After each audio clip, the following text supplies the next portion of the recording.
G'day everyone and welcome to Inside Rugby. My name is Mark. I'm a Kiwi rugby fan living here in beautiful Cancun in Mexico. Although I've got to say today, the weather's not so beautiful. We have a hurricane that's looking like it's tracking towards us from across the Atlantic.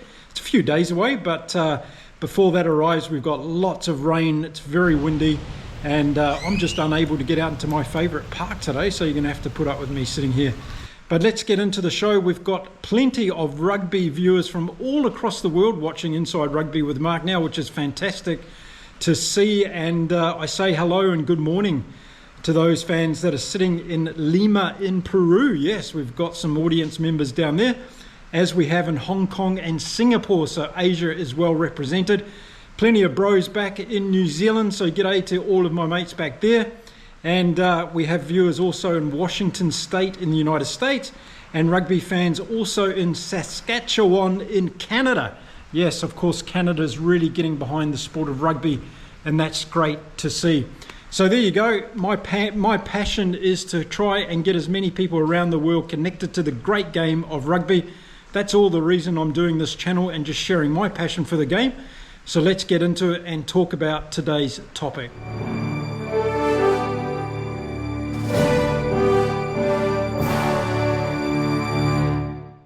Okay, so over this week I've been making videos about my team selections for the upcoming international test matches that are kicking off next weekend. That's right, just 7 days away, folks, from some fantastic rugby being played. And of course, we've got New Zealand playing England down there in New Zealand. We've got the Springboks playing against Ireland in South Africa. And we've got Wales, who are travelling all the way to Australia to take on the Wallabies under Joe Schmidt. So I've been making videos every day about my team selections in each one of those teams to take on their opponent in the first test. Now, I've already done New Zealand and England, so go and check out those videos. I've also done South Africa and Ireland, so go and check out those videos. And today I'm going to do the visitors that are going to Australia. Yes, that's Wales, Warren Gatland's team that's going all the way down there and taking on Joe Schmidt's team. First of all, in Brisbane at Suncorp Stadium next weekend. So let's have a look. So next week I'm going to be making preview videos about each of those games. So I'm going to go in depth, talk about the players that have actually been selected by their selection panel. And I'm going to talk to you about the strategies that I think those teams are going to have to use to win that particular first test. So if you're keen on that, hit the subscribe button. I'll be back next week with that round of videos, and you can get all my analysis and preview thoughts before those games take place. And then after those games have been played, I'll come back with another series of videos giving you my in-depth analysis, looking at all the players, ball by ball play, what happened throughout the game, when did the game change, and whether or not I thought the coaches got the strategy right to play against those particular opponents. Okay, so let's get into the Welsh team. Lots of talk about Wales rugby and what's going on in the Welsh Rugby Union at the moment. Seems to be one drama after another. I'm pretty sure Warren Gatland and the squad of players would be lucky and happy to get away from Wales and get down to Australia, away from all of that, and just get on with playing some rugby. Now, Warren Gatland's got a bit of a difficult task, I reckon, to picking a squad out of this inexperienced bunch of players.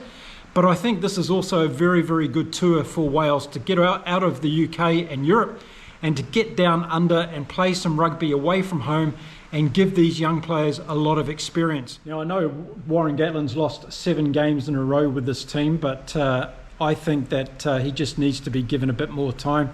I know the pressure's on. Lots of people are calling for his head already, and that he's the worst thing that's ever happened to Wales rugby. Well, those people have got a very short memory, haven't they?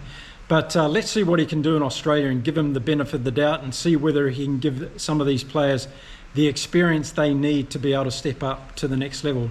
Let's face it, a lot of the accountability when it comes to rugby teams comes down to the players that go out onto the field. Now, this first game between Wales and Australia is going to be played in Brisbane at Suncorp Stadium. I used to live in Brisbane. I've been to Suncorp a number of times. It's a fantastic stadium. Brisbane is a great city. It's going to be the host of the 2032 Olympic Games in a few years' time, and it's just going to grow and get bigger and better, I think, as a city. A brilliant place to go and watch rugby, that's for sure. So looking at the Wales team that I would select for this first test, we're going to start off in the back line and in the back three in particular. And I think Cameron Winnett, Liam Williams and Rio Dyer from that game against South Africa did enough for me to be able to warrant being selected for this first test match. And I think the key thing here is with these three guys is they give themselves the opportunity, and we started to see that happen a little bit as that South African game went on. I think Wales got overruled a little bit in the first 20 or 30 minutes of that game, but as we know, they had their moments in that game and they came back into it. And I think Winnett, Williams and Dyer are the right back three for Wales in this particular test.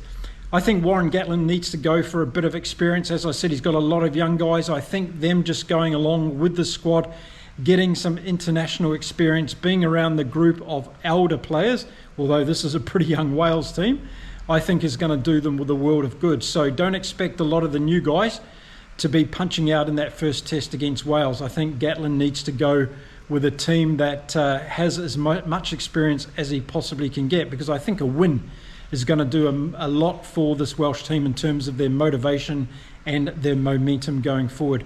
So there we go. That's my back three for the Wales backline.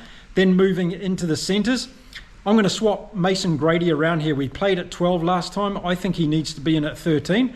He's a big boy, and I think he can do more punching and be successful in that 13 position. Although one thing I would say, I think that Sam Costello is a problem for Wales.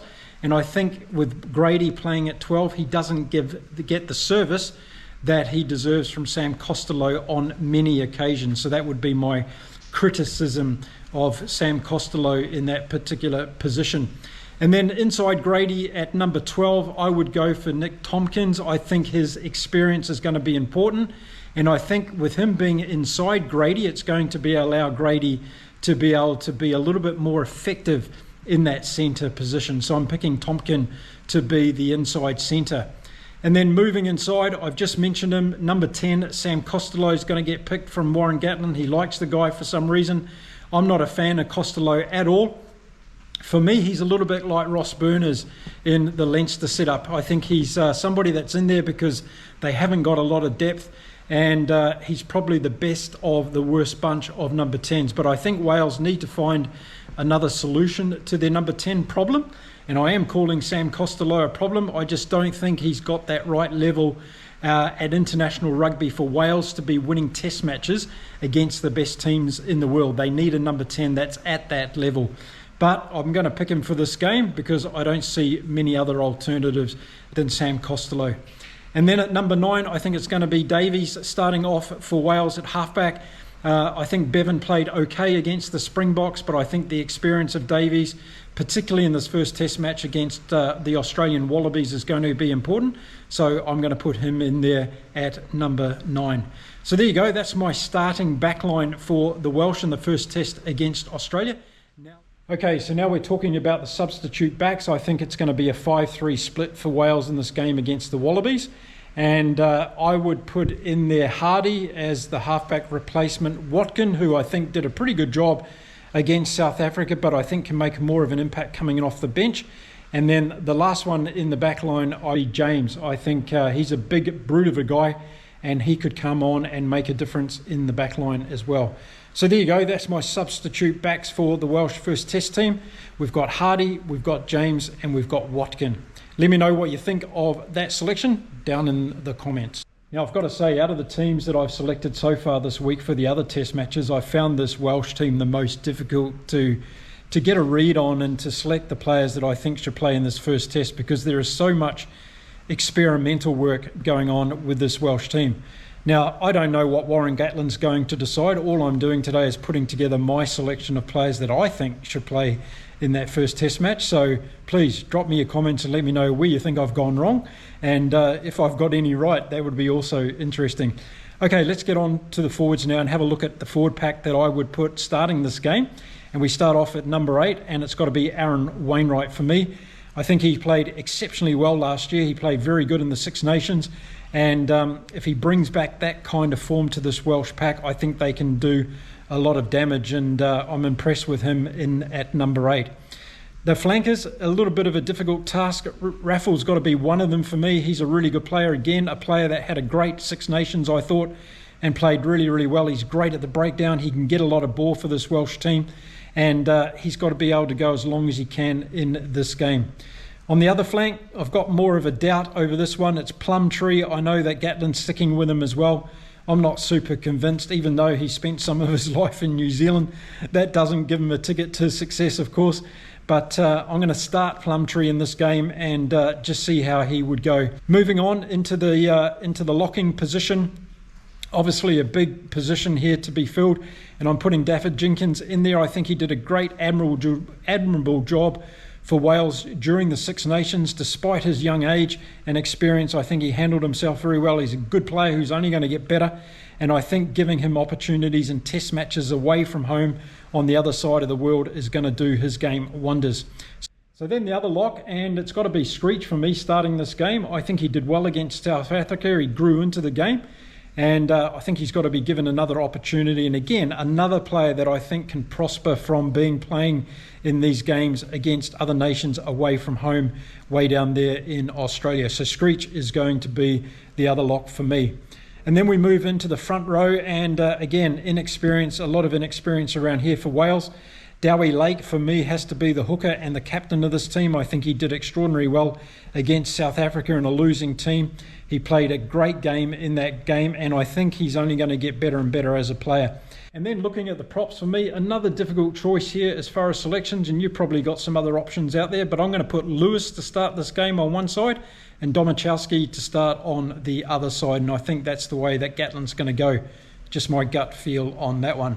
So there we go. That's the starting 8 that I would put up against Australia in the first test match. It's going to be really interesting to see Australia's selection for their team under Joe Schmidt. You can come back and check out my video tomorrow on that one. They're going to be the last team of this test series that I'm going to be covering.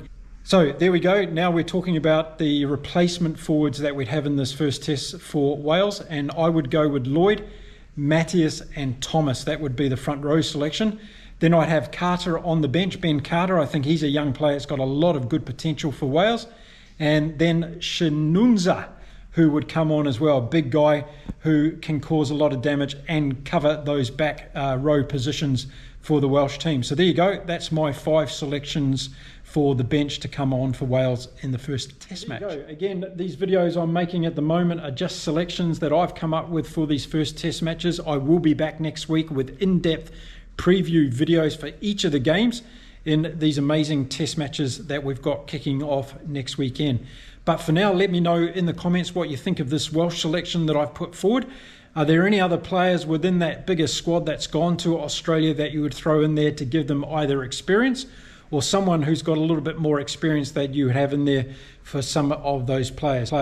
I think winning the game is going to be really important. Winning the first test match is going to be important for Warren Gatland. I think he wants to get some confidence in this team and confidence back in himself and the coaching group as well. And there's only one way to do that, and that's to have a great performance on the field of play.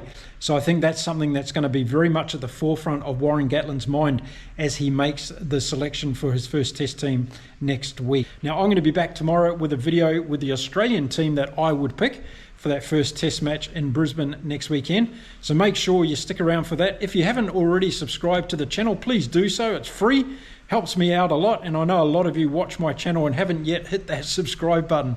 So please give that a go as well. Plus, don't forget to give the video a thumbs up and also leave your comments below. As I said, I'll be back tomorrow with my Australian team selection. Until then, stay well, stay safe, everybody. Keep enjoying your rugby across the world. And it's time to say adios from this very wet and windy Cancun. Bye for now.